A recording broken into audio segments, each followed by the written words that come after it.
Bonjour tout le monde. Oui, alors moi, c'est Nancy Burroughs. Je suis chargée de programme en éducation à la citoyenneté mondiale à l'ACOSI, qui est l'Association québécoise des organismes de coopération internationale. Donc, sans plus tarder, je vais présenter les deux personnes ressources pour cette causerie.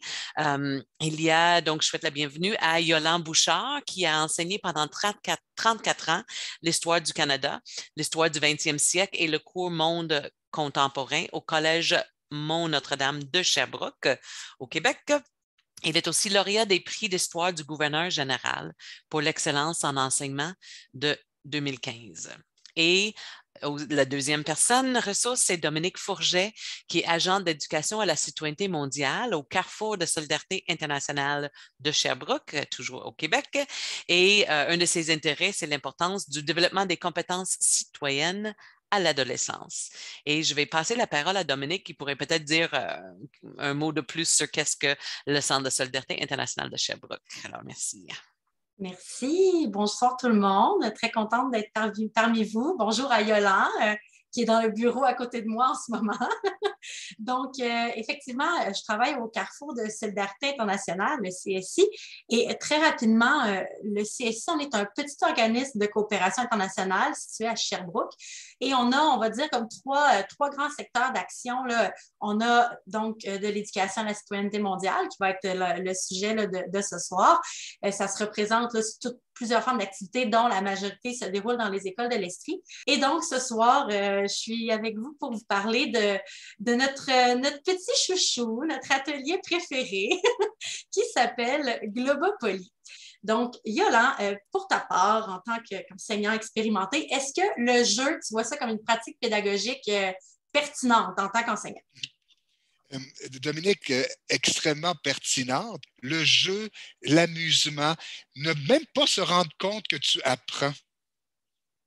C'est là que tu apprends le mieux. C'est là que tu fais des liens.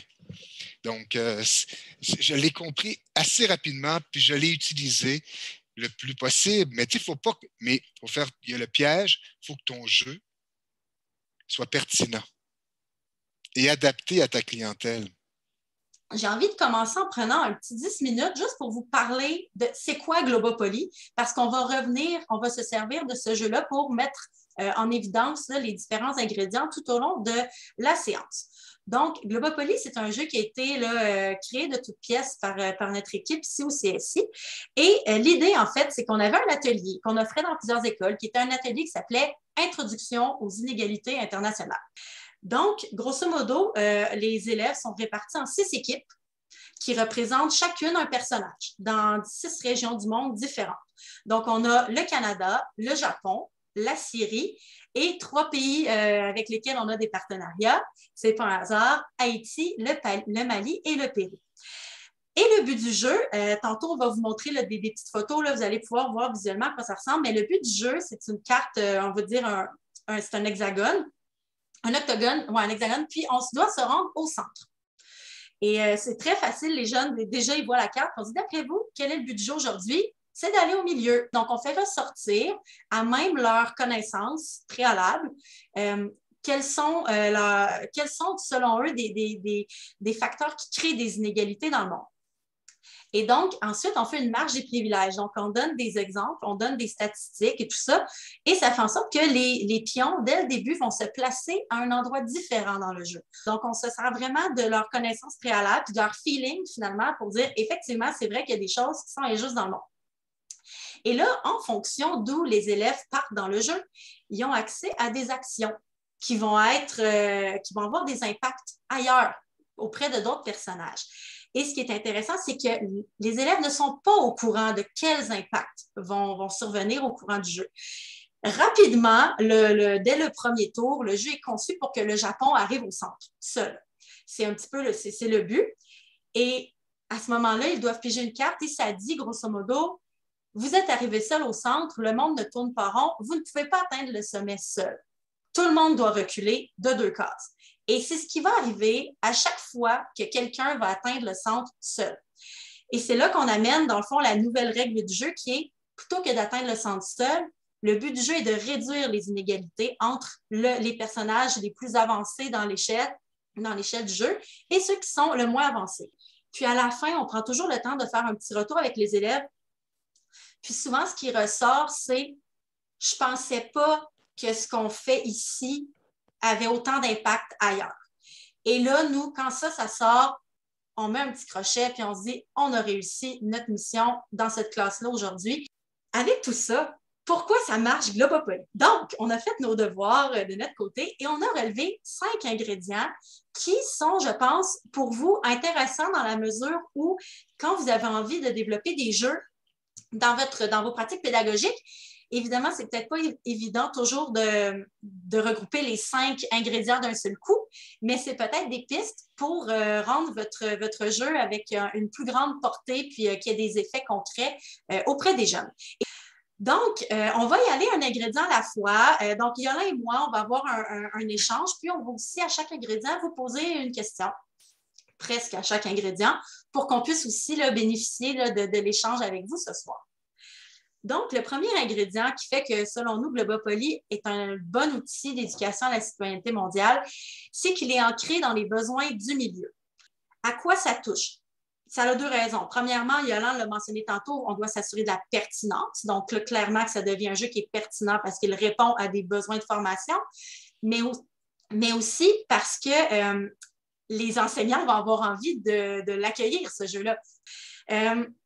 Yolande, j'ai envie de te demander, toi, quand tu recevais cet atelier-là avec tes élèves ou de manière générale, comment tout ça pouvait s'ancrer dans tes pratiques pédagogiques?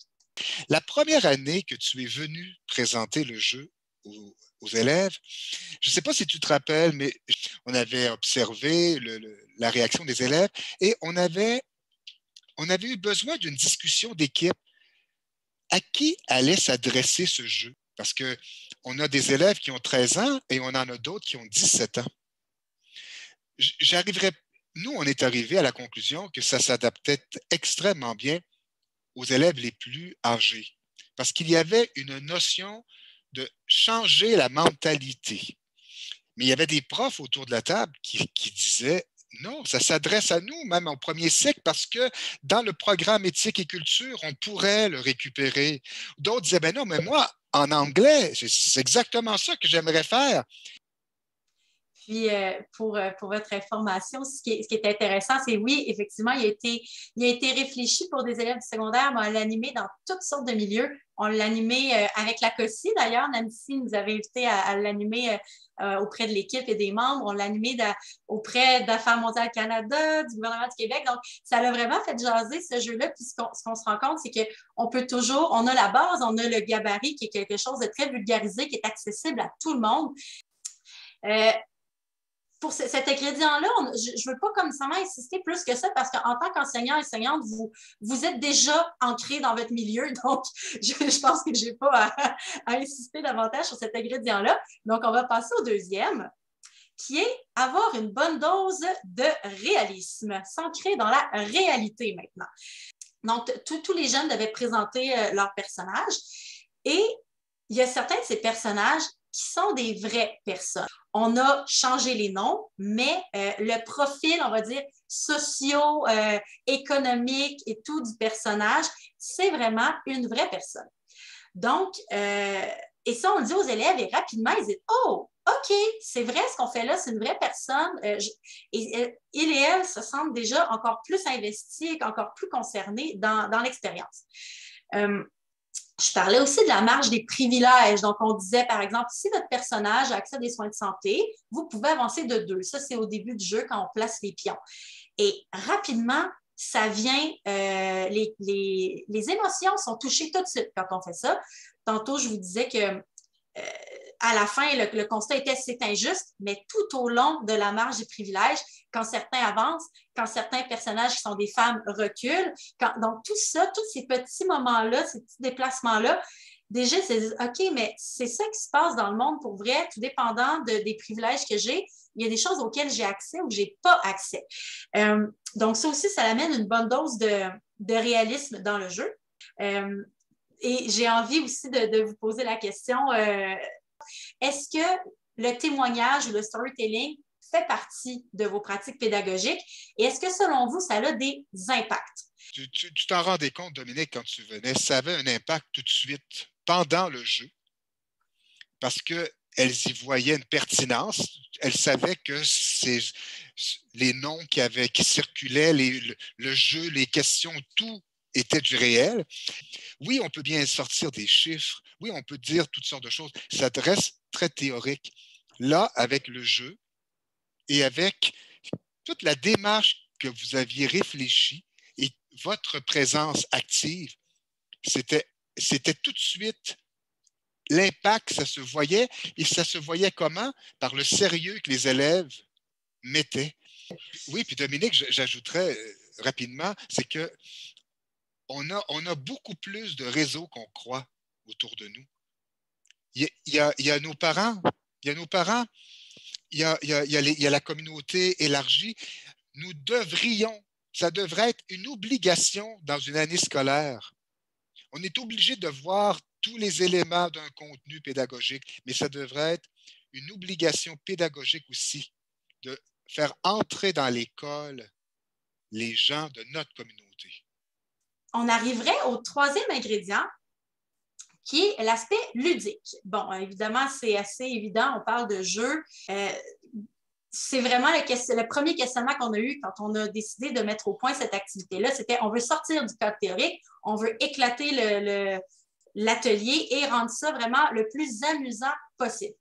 Et il faut que ce soit motivant et il faut que les élèves soient en contrôle de ce qui se passe. Yolande, j'ai envie de te demander, le fait que ce soit justement, tantôt on disait, il y a plein d'enjeux qui sont abordés avec, par exemple, notre jeu Globopoly, des enjeux qui sont complexes.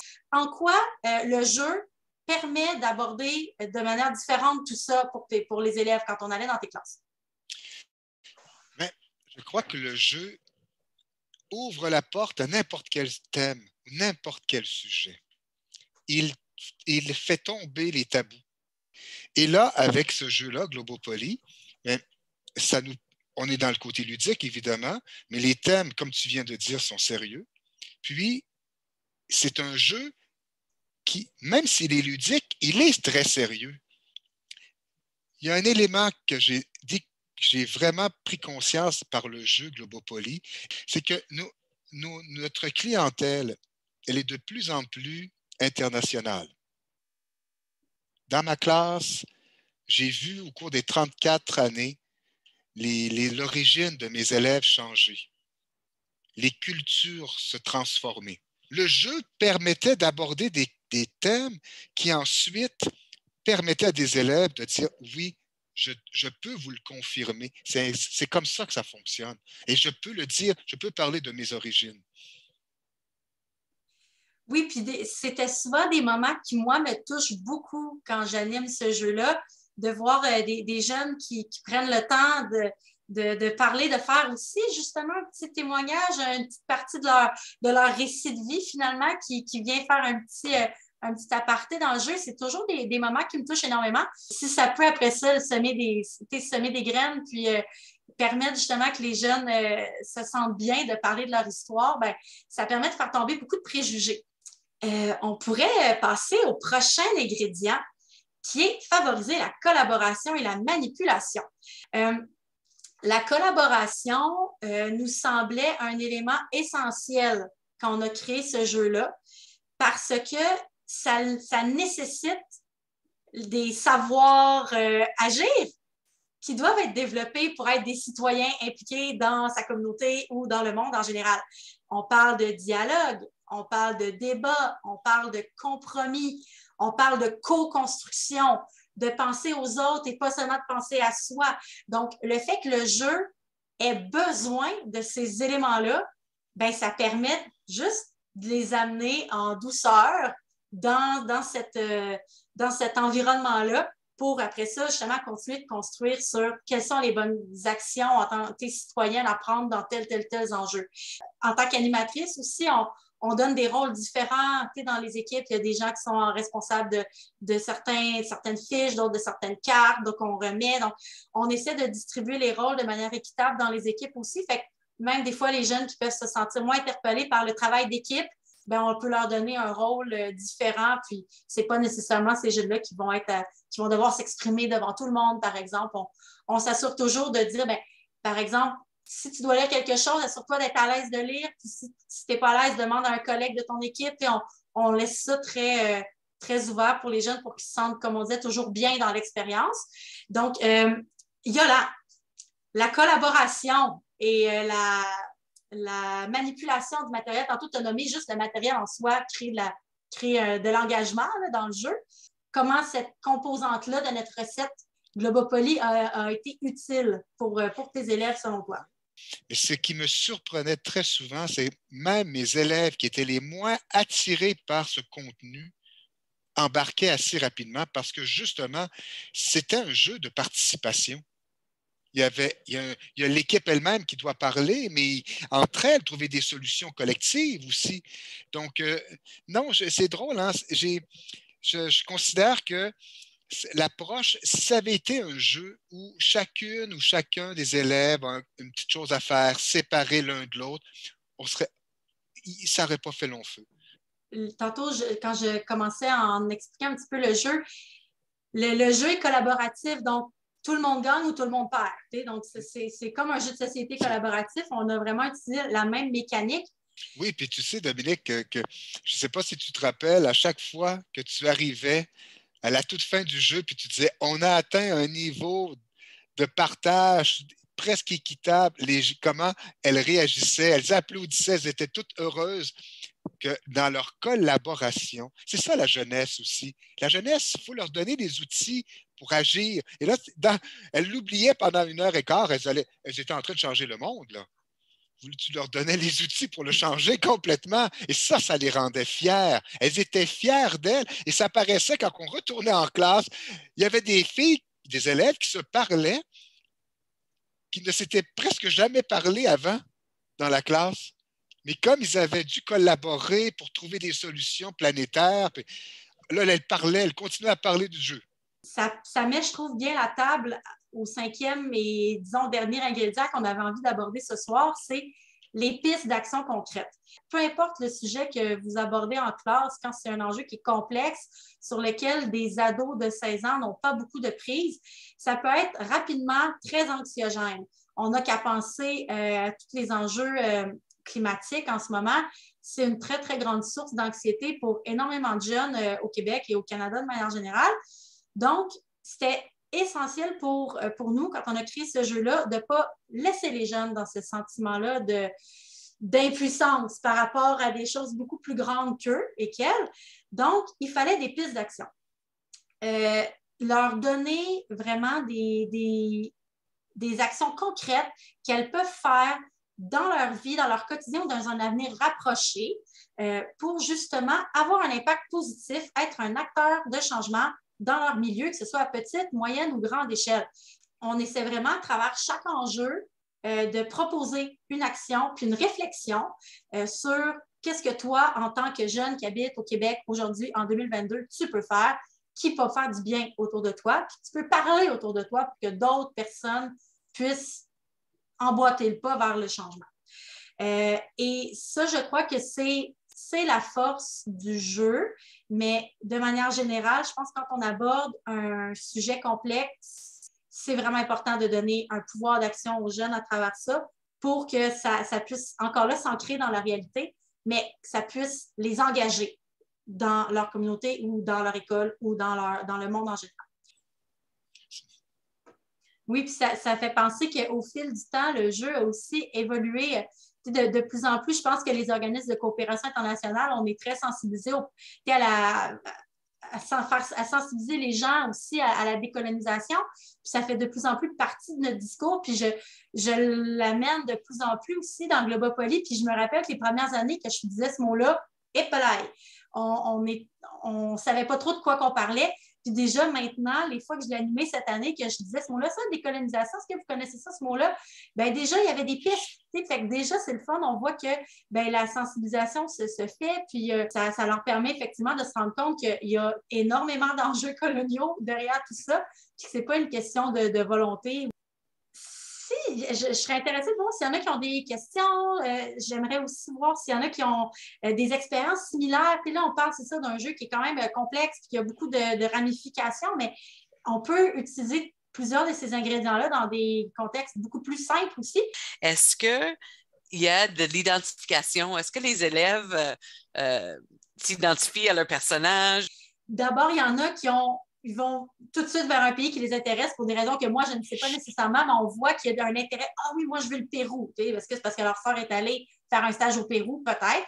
Mais il y a toujours quelque chose de vraiment drôle qu'on doit faire au début du jeu, entre autres pour ceux qui ont le Japon. L'exemple que tu nommes, Nancy, on doit aller les voir puis leur dire, là, vous devez vous mettre dans la peau de M. Naoki Tanaka pour le jeu, OK? Vous ne devez pas être vous-même. Vous devez être ce monsieur-là et réfléchir comme ce monsieur-là. Et il y a des équipes qui sont très à l'aise avec ça, de dire « Ah ouais, let's go, moi je suis l'homme d'affaires sans pitié et tout et tout. » Mais il y en a d'autres qui sont tellement mal à l'aise de faire ça, puis ils s'excusent, comme je disais, mais il y en a qui se mettent vraiment dans la peau, puis que ça va très, très bien, puis ils assument leur rôle. Donc, je dirais que ça dépend vraiment des groupes. On essaie aussi de ne pas tomber dans justement, comme je disais, dans le stéréotype. Là, on le dit, je ne sais pas, le cas de Mariette en Haïti n'est pas le cas de toutes les personnes en Haïti. C'est un personnage que là, on a voulu mettre de l'avant pour les fins du jeu. Mais c'est pas, on ne veut pas généraliser non plus parce que sinon, on tombe aussi dans la caricature. Puis c'est vraiment pas ça qu'on veut. Mais oui, les personnages sont quand même une composante essentielle là, de comment les jeunes se les approprient là, dans le jeu. Il y a Marie-Catherine qui a posé une question dans le chat. Là. Je ne sais pas si elle se disait qu'elle se demandait est-ce qu'il y a des règlements en début de jeu pour favoriser un espace sécuritaire? Mm-hmm. Je dirais que dans Globopoly, on n'a pas ressenti vraiment le besoin de le faire.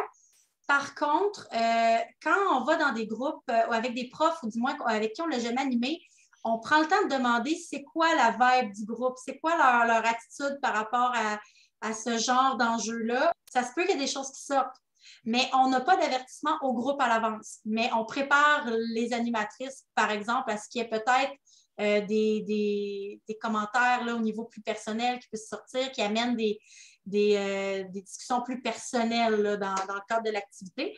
Quand on fait une activité comme ça, on ne peut pas dire au revoir Dominique, puis c'est fini les filles, les élèves, vous venez de vivre 1 heure et quart, puis on n'en reparle plus. Il faut récupérer ça. La période qui suit est aussi importante, sinon plus, que l'activité elle-même.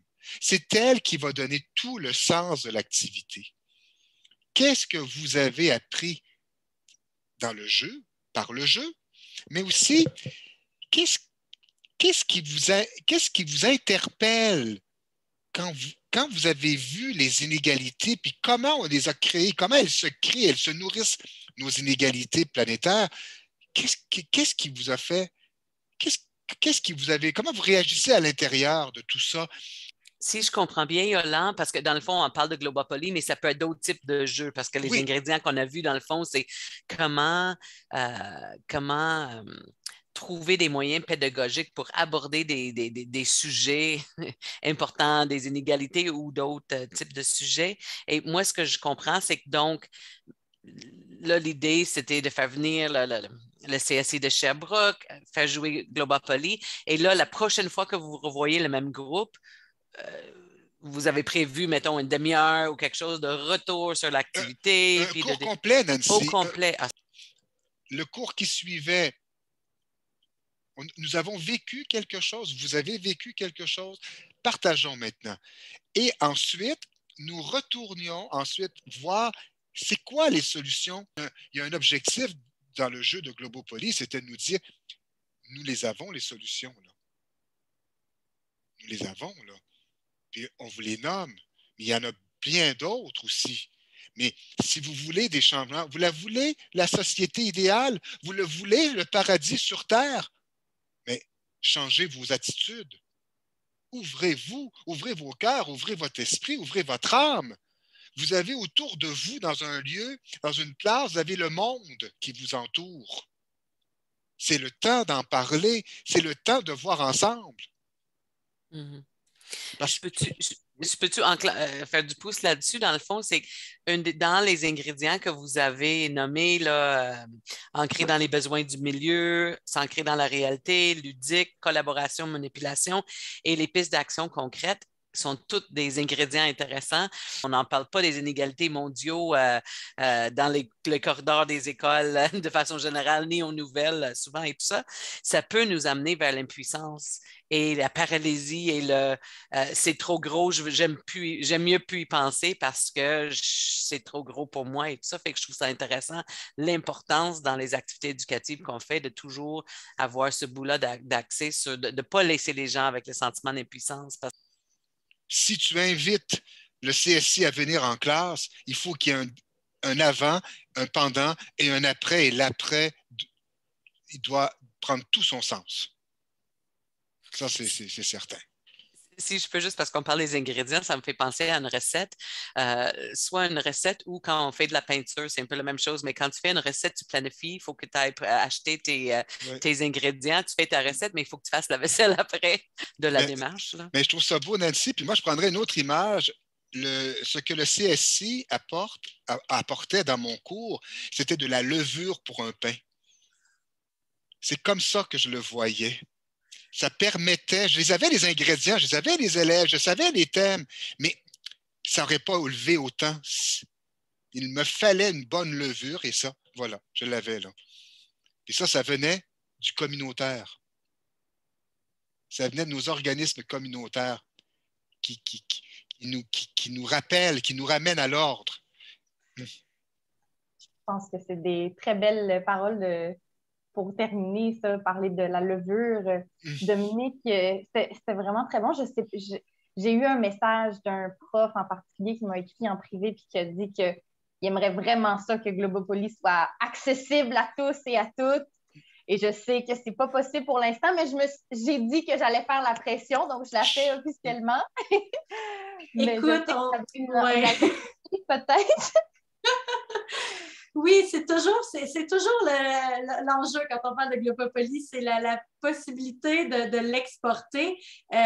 Évidemment, on ne s'inscrit pas dans une logique très capitaliste, donc on a un petit peu de misère à commercialiser le tout. Mais on a quand même en tête éventuellement de le rendre disponible. On avait même au début de la COVID essayé de voir qu'on ne pouvait même pas aller dans les classes, comment on pourrait le transformer en jeu en ligne, mais en parlant avec des profs, en parlant même avec des élèves qui gravitent beaucoup autour de nous, ils disaient tant qu'à ça, on aime mieux attendre de le vivre en vrai. Fait que, puis le vivre en vrai sans le CSI, c'est qu'il y a beaucoup en ce moment d'éléments dans le jeu qui sont vraiment liés à notre mission, nos projets actuels. Et donc, c'est ce qui fait qu'il est difficile à transposer à d'autres, mais on l'a toujours en arrière de la tête. On aimerait ça éventuellement peut-être avoir une version plus... moins CSI, justement un peu plus neutre là, par rapport à nos projets, mais qui permettrait peut-être à d'autres organisations de pouvoir en profiter et l'animer dans leur milieu parce que ça a été un travail de 2 ans quand même, créer ce jeu-là. Puis, on en est extrêmement fiers. Puis, c'est toujours super intéressant dans les milieux où on va. Donc, j'entends votre message, professeur enseignant anonyme, mais c'est dans les cartes. On aimerait beaucoup, beaucoup ça, le rendre disponible à plus grande échelle éventuellement. Là, je ne voulais pas couper la conversation court. C'est juste que, Dominique, je sais que tu voulais nous présenter le banane équitable, puis je voulais quand même que tu aies le temps de le faire. Est-ce que, Dominique ou Yolande, vous avez des éléments que vous vouliez rajouter, un truc que vous n'avez peut-être pas mentionné ou une idée que vous vouliez pour compléter, en fait?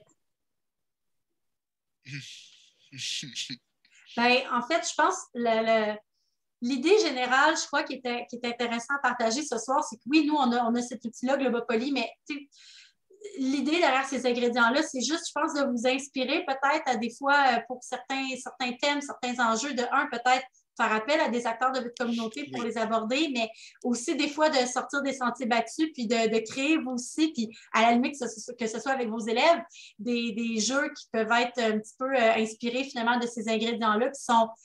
Ce n'est pas scientifique, c'est vraiment de notre pratique qu'on en est venu à ces bonnes pratiques-là, mais qui, je pense, peuvent inspirer différents types d'ateliers. Puis comme on a mentionné, l'atelier des bananes en est un autre exemple, qui est beaucoup plus simple, plus accessible, aussi animé, mais qui reprend vraiment les mêmes ingrédients. Fait j'espère vraiment que ça vous a donné un exemple de comment le jeu peut permettre d'avoir des retombées très rapides et très fortes en termes d'éducation à la citoyenneté mondiale. Juste remercier tout le monde pour votre participation et aussi remercier particulièrement Dominique et Yolande. C'est vraiment très inspirant puis intéressant. Puis je pense que ça aide à voir comment aussi avoir des activités créatives, ludiques qui aident à vulgariser des enjeux complexes et qui aident aussi à ouvrir la réflexion et à passer à l'action ou à penser à comment agir. Fait que merci beaucoup de votre participation ce soir.